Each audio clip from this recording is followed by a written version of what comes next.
Hello, I am KD sir. নিশ্চয় সবাই ভালো আছো। আমরা এর প্রিভিয়াস ক্লাসে কুলম্বস ল পড়েছিলাম, concept of charge and Coulomb's law পড়েছিলাম। আর আমি বলেছি যে এই এডুকেশনাল চ্যানেলে 11-12 যে ফিজিক্সের সিলেবাসটা সেটা টোটালি কভার করব এবং সপ্তাহে দুটো ক্লাস দিয়ে বুধবার রবিবার এরকম ধরে দুটো ক্লাস দিয়ে 11-12 সিলেবাসটা ক্লাস করব। তো দেখো, এই প্রিভিয়াস ক্লাস আমরা কি পড়েছি, concept of charge and Coulomb's law. তো সেদিন কুলম্বস লর একটুখানি পার্ট বাকি থেকে গেছিল। আজকে যেটা আমরা পড়ব যে কুলম্ব সূত্রের ভেক্টর রূপ এবং সীমাবদ্ধতা। তার আগে একটা কথা বলি, না আমি এর প্রিভিয়াস ক্লাসও বলেছি যে এটা আমাদের পুরো বাংলা মাধ্যমের স্টুডেন্টদের জন্য, কিন্তু কি আমরা যেহেতু ফিজিক্সের ক্লাস তাই ইংলিশ টার্মগুলো ইউজ করছি, সেই সাপেক্ষে আমাদের ওয়েস্ট বেঙ্গলের কোনো স্টুডেন্ট, কোনো ইংলিশ মিডিয়ামের স্টুডেন্ট যদি চাও যে এই ক্লাসটা ফলো করবো, সে করতে পারো, কোনো অসুবিধা হবে না, আশা করি কোনো অসুবিধা হবে না। তো দেখো, কুলম্ব সূত্রের ভেক্টর উপর সীমাবদ্ধতা। কুলম্ব সূত্রের জাস্ট একটুখানি আমরা প্রিভিয়াস ক্লাসটা বলে নেব যে কুলম্ব সূত্র পড়েছিলাম যে দুটো বিন্দু আধান পরস্পর থেকে যদি আর দূরত্বে থাকে তাহলে তাদের মধ্যে ক্রিয়াশীল বল কত হয়, F = K × Q1 Q2 by R square, যেখানে কেটা হচ্ছে একটা সমানুপাতিক ধ্রুবক, সে পুরোপুরি নির্ভর করে মাধ্যমের প্রকৃতি এবং আধান এবং দূরত্বগুলো যে ইউনিট সিস্টেমের উপর, অর্থাৎ এসআই না সিজিএসএ নিচ্ছি তার উপর কে এর মানটা নির্ভর করে। যাই হোক, তো কুলম্ব সূত্রে আমরা ভেক্টর রূপ পড়বো। ভেক্টর রূপ বলতে কি, একটা আধান আরেকটা আধানের উপর বল প্রয়োগ করছে, তো দুটো আধান যখন পাশাপাশি থাকবে তখন সাপোজ আমরা এখানে যেমন বলেছি যে Q1 আধান এবং Q2 আধান, তো Q1 আধানও Q2 আধানের উপর বল প্রয়োগ করবে, আবার Q2 আধানও Q1 এর উপর বল প্রয়োগ করবে। আবার আমরা জানি যে নিউটনের তৃতীয় সূত্র অনুসারে দুটো ফোর্স, যেমন এখানে Q1 এবং Q2 সাপেক্ষে দুটো বল সবসময় কি হবে, সমান এবং বিপরীতমুখী হবে। তাহলে আমরা এখানে দুটো জিনিস করবো, একটা হচ্ছে কুলম্ব সূত্রের ভেক্টর রূপ, আরেকটা আমাদের নিউটনের থার্ড ল অর্থাৎ নিউটনের তৃতীয় সূত্র। তো দেখো যে ধরি দুটো আধান Q1 এবং Q2 যাদের স্থানাঙ্ক ভেক্টর R1 এবং R2, অবশ্যই বিন্দু আধান R1 R2, তাহলে Q1 আধান Q2 এর উপর বল প্রয়োগ করবে। আমরা কি নিয়েছি যে Q1 Q2 এর উপর যে বল প্রয়োগ করছে সেটা ধরছি যে F(1)2, অর্থাৎ 1 এর জন্য 2 এর উপর প্রযুক্ত বল। আবার তার ডাইরেকশন কোন দিকে হবে না, F(1)2 Q1 Q2 এর উপর দিচ্ছে। একটা কথা এখানে আমরা ধরে নিচ্ছি যে দুটোই পজিটিভ আধান, Q1 ও পজিটিভ অ্যান্ড Q2 ও পজিটিভ।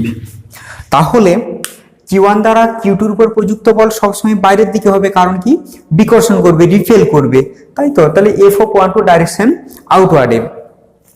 এখন দেখো, তাহলে আমরা যদি কুলম্ব সূত্রের সাহায্যে F(1)2 মানটা লিখি তাহলে কত হবে, কুলম্ব সূত্র অনুসারে Q1 আধানের জন্য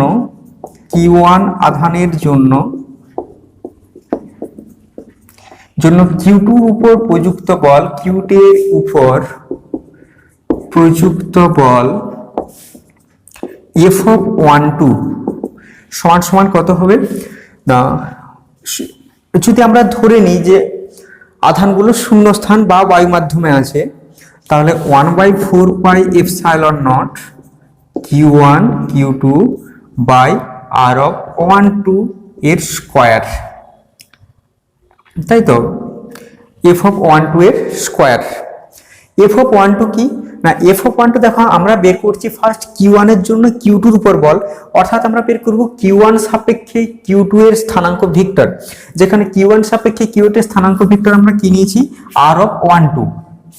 ওকে, তাহলে R(1)2 সমান কি হবে না, R(1)2 সমান হবে, দেখো না এখানে যে আমরা ট্রায়াঙ্গেলটা পেয়েছি ও এ এবং বি, OAB ট্রায়াঙ্গেল থেকে আমরা কি বলতে পারি না, ভেক্টরের ত্রিভুজ সূত্র যেটা আমরা পড়েছি সেখান থেকে আমরা বলতে পারি না R1 plus R(1)2 = R2, vector form R1 অর্থাৎ OA প্লাস AB, আর একবার লিখতেই পারি আমরা OA plus AB, R1 plus R of 1 2 সমান R2, or R of 1 2 is equal to R2 minus R1. ওকে, অর্থাৎ Q1 আধানের জন্য Q2 এর স্থানাঙ্ক ভেক্টর। তাহলে আমরা তো জানি যে unit vector is equal to কি হয়, unit vector n is equal to a vector divided by a mod। Okay, a vector divided by a mod, or a vector is equal to unit vector into magnitude.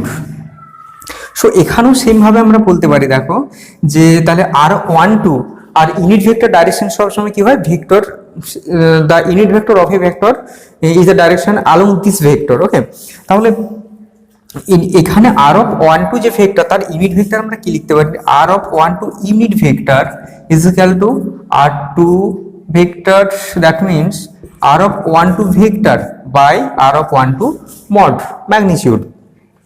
So তাহলে এখানে আমরা দেখো শুধুমাত্র coulomb সূত্র লিখেছি যে f of 1 2 is equal to 1/4 pi epsilon naught q1 q2 by r of 1 2 এর whole square.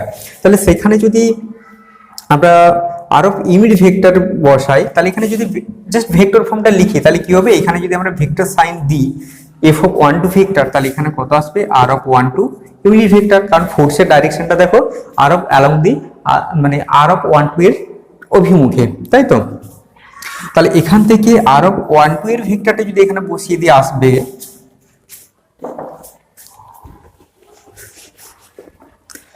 f of 1 2 is equal to 1/4 pi epsilon naught q1 q2 by r of 1 2 এর স্কয়ার, ইউনিট ভেক্টরটা বসিয়ে দিচ্ছি r of 1 2 vector divided by r of 1 2। অতএব এখানে আসছে up 1 2 is equal to 1/4 pi epsilon naught q1 q2 by r of 1 2 এর whole cube into r of 1 2 vector হয়েছে। অর্থাৎ এটা আমাদের কুলম্ব সূত্রের ভেক্টর রূপ, কি সাপেক্ষে, q1 আধানের জন্য q2 এর উপর প্রযুক্ত বল f of 1 2 দিয়ে লিখেছি, যেখানে 1 আধানের জন্য 2 এর উপর বল, এবং এর পজিশন ভেক্টর কি লিখেছি, q1 আধানের সাপেক্ষে q2 এর r of 1 2। অর্থাৎ এটা যদি আমরা 1 নম্বর সমীকরণ দিয়ে রেখে দিই যে f of 1 2 is equal to এটা, বুঝছেন। আবার একইভাবে আমরা কি বলবো যে যেহেতু প্রত্যেক ক্রিয়ার সমান এবং বিপরীতমুখী প্রতিক্রিয়া আছে, সেই সাপেক্ষে q2 কি করবে না q1 এর উপর জাস্ট একটা বল প্রয়োগ করবে, সেটা তাহলে আমাদের কি দিয়ে লিখবো, দেখো একের জন্য লিখেছি 2 এর উপর, তাহলে f of 1 2, তাহলে সেই সাপেক্ষে আমরা কি লিখবো 2 এর জন্য 1 এর উপর, ঠিক আছে। অর্থাৎ 2 নম্বর আধানের জন্য অর্থাৎ q2 আধানের জন্য q1 এর উপর প্রযুক্ত বল, q2 আধানের জন্য q1 এর উপর প্রযুক্ত বল f of 2 1 দেব, ঠিক আছে। তাহলে সেই সাপেক্ষে এইগুলো কত হয়ে যাবে না, সেম ভাবে আমাদের কি করতে হবে না, q2 আধানের সাপেক্ষে q1 এর উপর প্রযুক্ত q2 আধান সাপেক্ষে q1 এর স্থানাঙ্ক ভেক্টর, তাহলে সেটা আমরা কিভাবে করব, তবে q2 আধানের সাপেক্ষে অর্থাৎ ওই সেম OAB ট্রায়াঙ্গেল থেকে তখন আমরা কি বলবো r2 প্লাস r of 2 1 নাম দিচ্ছি, r of 2 1 মিন্স 2 এর সাপেক্ষে অর্থাৎ q2 আধান সাপেক্ষে q1 এর স্থানাঙ্ক vector is equal to r of 1 or r of 2 1 is equal to r1 minus r2 হয়েছে। নোট ডাউন করে রাখলে আমাদের পরে কাজে লাগবে। তাহলে সেসবকে f of 2 1 সমান কি বলবো না, এটাও তাহলে সেম 2 1 হয়ে যাবে, এটাও সেম তাহলে কি হয়ে যাবে 2 1 হয়ে যাবে, তাই তো। r2 plus r2 plus r2 1 f of 1 2, তাহলে এটাও 2 1 হয়ে যাবে, সেম সবগুলো 2 1 হয়ে যাবে।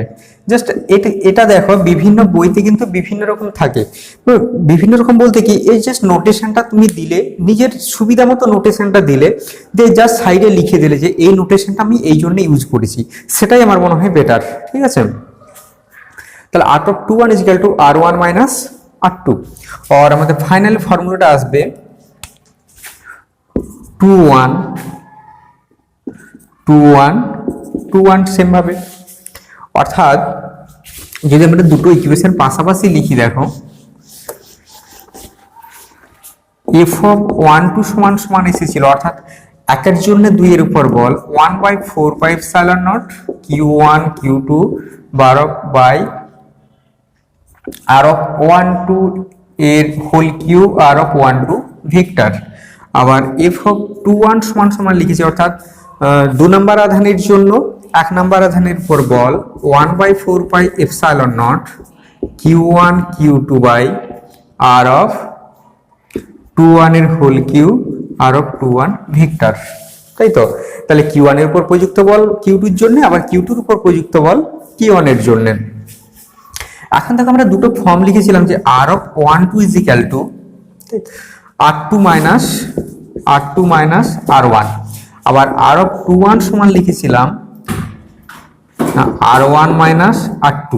সো r of 21 এর যে এই জায়গাটাকে যদি আমরা একটুখানি মডিফাইড করি যে r of 21 সমান r1 minus r2 vector is equal to মাইনাসটা কমন নাও দিয়ে r2 minus আবার r1 ভেক্টর লিখতে পারি আমরা। সো আবার দেখো যে r2 minus r1 মানে কি, r2 minus r1 হচ্ছে r of 1 2। সো দেখো r of 21 সমান মাইনাস অফ r of 1 2, তাই তো। সো দুটো অপোজিট ভেক্টর দুটো, তাহলে ওই দুটো যে কোনো একটা জায়গাতে যদি এই ইকুয়েশনটা আমরা সাবস্টিটিউট করি তাহলে আসবে কি, যে কোনো একটাতে করো f of 1 2 is equal to 1/4πε0 q1 q2 by r of 1 2 whole cube minus of r of 21 আমরা উপরটাতে নিলাম, তাহলে আসছে দেখো minus of 1/4πε0 q1 q2 by r of 1 2 whole cube r of 21। আরেকটা জিনিস দেখো যে r of 21 হোক বা r of 1 2 হোক তাতে কিছু যায় আসে না, ম্যাগনিটিউডটা দুটোর সেম, কারণ একটাই লাইনের জাস্ট ডাইরেকশনটা বোঝানোর জন্য আমরা করছি, ঠিক আছে। তাহলে সব বলতেই পারি আমরা যে মাইনাস অফ f of 21 হয়েছে, কারণ এটা ইজ ইকুয়াল টু আছে f of 21। সো এখান থেকে আমাদের দুটো জিনিস শেখা হলো, কি কি বলতো। একটা হচ্ছে যে কুলম্ব সূত্রের ভেক্টর রূপ, অর্থাৎ একটা আধান যখন আরেকটা আধানের উপর বিকর্ষণ বল প্রয়োগ করে তখন তার অভিমুখটা সবসময় কি হবে না ওই আধানের রেসপেক্টে বাইরের দিকে হবে, আর যদি আকর্ষণ বল হতো অর্থাৎ তখন কি হতো না ভিতরের দিকে হতো। জাস্ট এই জায়গাটা যে এখানে আমরা কি নিয়েছি, দুটোকে পজিটিভ নিয়েছি, সেই সাপেক্ষে q1 যখন q2 এর উপর বল দিচ্ছে সেটা হবে বাইরের দিকে, আবার যখন q2 q1 এর উপর বল দিচ্ছে সেটাও হবে এই বাইরের দিকে। বাট যদি দুটো আকর্ষণ করতো সেই ক্ষেত্রে আমরা ডাইরেকশনটা কি করতাম না q1 যদি q2 এর উপর আকর্ষণ বল দিত তখন f of 1 2 টাকে আমরা এই দিকে করতাম, হয়েছে। একইভাবে যদি আমরা বলতাম q2 q1 কে আকর্ষণ করছে তখন আমরা তার ডাইরেকশনটা অর্থাৎ f of 21 এর ডাইরেকশনটা করতাম এই দিকে, রাইট। সো আমরা কুলম্ব সূত্রে ভেক্টর রূপ অর্থাৎ একটা আধান আরেকটা আধানের উপর কিভাবে কোন ডাইরেকশনে বল দেয় সেটা শিখলাম। আরেকটা যেটা যে প্রত্যেক ক্রিয়ার সমান এবং বিপরীতমুখী প্রতিক্রিয়া আছে, অর্থাৎ নিউটনস থার্ড ল যেটা, সেটা হচ্ছে আমরা এখানে প্রুফ করতে পারলাম এইভাবে যে f of 1 2 is equal to minus of f of 21। ওকে, তো দেখো যে আমাদের যেটা কমপ্লেক্স জায়গা হয় যে অনেকগুলো আধান যখন পাশাপাশি থাকে, তাই তো, অনেকগুলো আধান যখন পাশাপাশি থাকবে তখন আমরা কি করব, ধরো এইখানে একটা আধান আছে, এইখানে একটা আধান আছে, এইখানে একটা আধান আছে, তখন আমরা কি করব দেখো এটা সাপেক্ষে ইকুয়েশন একটা তুমি তৈরি করতেই পারো, কিন্তু আমাদের এত বড় ইকুয়েশন মনে রাখতে পারলে অবভিয়াসলি ভালো, না হলে কি হবে না আমরা জাস্ট জেনারেল ফর্মুলাটা আমরা ইউজ করতে পারি, মানে জেনারেল কনসেপ্ট আমরা ইউজ করতে পারি কিরকম ভাবে না এটা সাপোজ q1 আধান, এটা সাপোজ q2 আধান, এটা সাপোজ q3 আধান। তাহলে প্রসেস কি, যখন q1 এবং q2 এর মধ্যে আমরা ক্রিয়াশীল বলটা বের করতে যাব তখন ধরে নেব যে q3 নেই, ঠিক আছে। আবার যখন আমরা q1 এবং q3 এর মধ্যে আকর্ষণ বা বিকর্ষণ বল বের করতে চাইবো তখন ধরে নেব q2 টা নেই। আবার একইভাবে যখন আমরা q2 and q3 এই দুটোর মধ্যে আকর্ষণ বা বিকর্ষণ বল আমরা বের করতে যাব তখন ধরে নেব q1 টা নেই, যে তিনবার বের করে জাস্ট তাদের ভেক্টর যোগটা তবে করতে হবে, তিনবার যোগ করে ভেক্টর যোগ করে নিতে হবে, ঠিক আছে। তাহলে সেই ক্ষেত্রে আমাদের ভেক্টর যোগের ফর্ম তো তোমরা ভেক্টর চ্যাপ্টার অলরেডি পড়েইছো, ভেক্টরের ট্রায়াঙ্গেল রুলস, ভেক্টরের ত্রিভুজ সূত্র, তারপর হচ্ছে যে চতুর্ভুজ সূত্র, সামান্তরিক সূত্র, এগুলো তো পড়ে, সেই সাপেক্ষে ভেক্টর ফর্মটা নিশ্চয়ই তোমরা করতে পারবে। বাট এত বড় ফর্মটা আমার জাস্ট মুখস্থ রাখার কোনো প্রয়োজন আমি মনে করিনি, সেক্ষেত্রে কনসেপ্টটা দিয়ে করাটাই হচ্ছে যে বেটার। আর তোমাকে তো একসাথে দেবে না যে 500টা চার্জ আছে, 10টা চার্জ আছে, জাস্ট একটা চার্জ পার্টিকেলের সিস্টেম দেবে, 3টা 4টা পর্যন্ত দেবে, সেই ক্ষেত্রে আমরা খুব ইজিলি করতেই পারি ব্যাপারটাকে। ঠিক আছে, যাই হোক, তো আমাদের যেটা দরকার যে কুলম্ব সূত্র যখন আমরা পড়ছিলাম সেখানে দেখো বারবার একটা কথা রিপিট করেছি, বলছে স্থির আধানের জন্য বা বিন্দু আধানের জন্য। কেন বারবার আমাদের বিন্দু আধানেই বলতে হচ্ছে বা স্থির আধানেই বলতে হচ্ছে? সেই সাপেক্ষে একটা কথা আমরা বলবো যে যেটাকে বলা হয় কুলম্ব সূত্রের সীমাবদ্ধতা, যে কুলম্ব সূত্রের একটা সীমাবদ্ধতা, যে কিরকম সীমাবদ্ধতা না, দেখো যে আমরা জানি যে নিউক্লিয়াসের ভিতরে কে কে থাকে বলো? কোন একটা পরমাণুর নিউক্লিয়াসে প্রোটন থাকে প্লাস নিউট্রন থাকে, আর বাইরের পক্ষে ইলেকট্রনগুলো আবর্তন করে। যাই হোক, আমাদের ইলেকট্রনকে নিয়ে কোনো দরকার নেই ইলেকট্রনের, আমাদের দরকার নিউক্লিয়াসের ভেতরটা। অর্থাৎ আমরা চাইছি কুলম্ব সূত্রের সীমাবদ্ধতা। সীমাবদ্ধতা বলতে কি?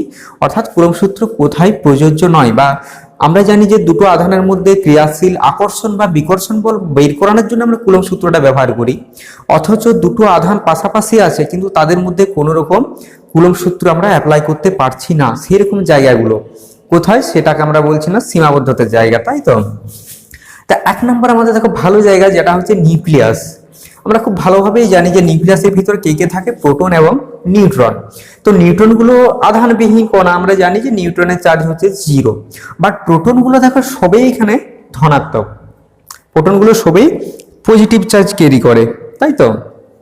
তাহলে প্রোটনগুলো যদি সবাই পজিটিভ চার্জ ক্যারি করে, সবাই ধনাত্মক আধান বিশিষ্ট হয়, তাহলে নিশ্চয় তারা পরস্পরকে বিকর্ষণ করার কথা, ইজি ব্যাপার খুব।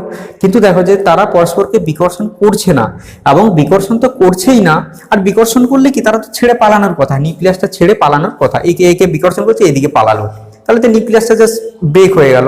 কিন্তু দেখো যে এখানে তারা বিকর্ষণ না করে বরং তারা আবার পরস্পরকে কাছে টানছে, তাহলে কুলম্ব সূত্র অনুসারে দুটো ধনাত্মক আধান পরস্পরকে বিকর্ষণ করার কথা, বাট তারা আবার পরস্পরকে কাছে টানছে, তাহলে কি নিশ্চয়ই এদের মধ্যে বিকর্ষণ বল কাজ করছে না, তাই তো? তাহলে কি বল কাজ করছে? আচ্ছা, কি বল কাজ করছে সেটা আমরা নিউক্লিয়াস চ্যাপ্টারে পড়বো অবশ্যই। আমরা এখানে বলবো জাস্ট যে তাহলে নিউক্লিয়াসের ভিতরে কুলম্ব সূত্র প্রযোজ্য নয়। তাহলে ফার্স্ট আমরা কি বলবো? নিউক্লিয়াসের ভিতরে কুলম্ব সূত্র প্রযোজ্য নয়। তো সেটাকে ব্যাখ্যা করবো এইভাবে নয়, শুধু নিউক্লিয়াসের ভিতরে নয়, আমরা তো অন্য জায়গায় করতে পারি, যে দুটো আধানকে এরকম খুবই সামনে নিয়ে এসেছি, সেটা তো অন্য জায়গায় করতে পারি।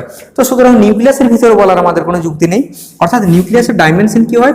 ব্যাস বা ব্যাসার্ধ, যাই হোক নিউক্লিয়াসের ডাইমেনশনটা ব্যাস ধরো 10⁻⁻15 মিটার, নিউক্লিয়াসের ব্যাস হচ্ছে 10⁻⁻15 মিটার। তাহলে আমরা এটা ঘুরিয়ে বলো যে দুটো আধান যদি পরস্পরের সাপেক্ষে 10⁻⁻15 মিটার দূরত্বের মধ্যে চলে আসে, তাহলে তাদের মধ্যে কুলম্ব সূত্র কাজ করবে না।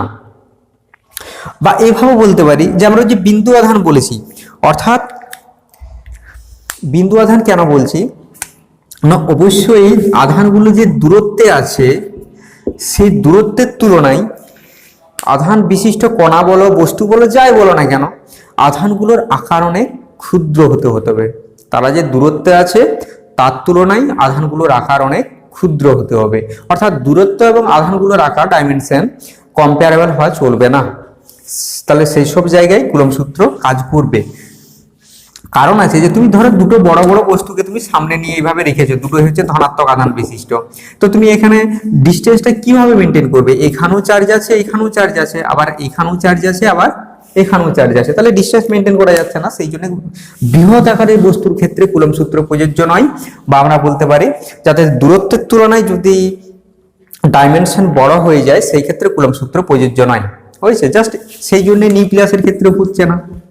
আর সেকেন্ড পয়েন্ট আমরা কি বলবো না, দেখো সেকেন্ড পয়েন্ট হচ্ছে যে এই জায়গাগুলো হচ্ছে কুলম্ব সূত্রের সীমাবদ্ধতা। আমরা নেক্সট ক্লাসে ইলেকট্রিক ফিল্ড স্টার্ট করব, আর চেষ্টা করব কুলম সূত্র থেকে নিউমেরিক্যালস দেওয়ার। তো তোমরা যদি নিউমেরিক্যালস আটকাও, ঠিক আছে, নিউমেরিক্যাল করতে গিয়ে আটকাও, তোমরা অবশ্যই কমেন্ট বক্সে দিতে পারো। আর আমাদের যে ডেসক্রিপশন বক্স, সেখানে অবশ্যই প্রিভিয়াস ক্লাসের যে লিঙ্কটা সেটা দেওয়া থাকবে। যদি মনে করো প্রিভিয়াস ক্লাসের লিঙ্কটা দরকার, তাহলে জাস্ট ডেসক্রিপশন বক্স থেকে প্রিভিয়াস ক্লাসের লিঙ্কটা পেয়ে যাবে।